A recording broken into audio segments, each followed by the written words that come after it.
Makcik rasa lenguh-lenguh badan Okey. Kalau saya biasanya, kalau saya lah lenguh-lenguh badan, sakit belakang, sakit bahu, sakit betis kan. Kalau jalan jauh raya-raya tu, saya biasa ambil aloe massage lotion ni.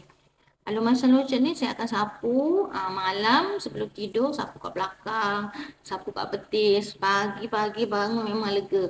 Hari ni pun ada orang order sampai 3. Dia nak order sebab dia nak pergi haji. Dia cakap dia nak pergi haji untuk kawan dia. Jadi dia order 3 aloe massage ni. Untuk kawan mak dia ke saudara dia tak tahulah dia order. Jadi aloe massage ni dia bau dia sedap tau Kak.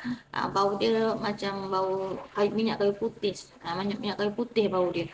Jadi ramai yang suka order dengan saya aloe massage lotion ni. Okey, kalau akak rasa macam badan lenguh-lenguh, sakit-sakit bahu belakang kan, kadang nak suruh orang urut pun susah kan. Dapat ni satu, cuba sebotol ni. InsyaAllah sangat berkesan. Happy sangat kita kalau ada sebotol ni. Rumah saya memang tak tinggal. Anak saya pun saya bagi satu.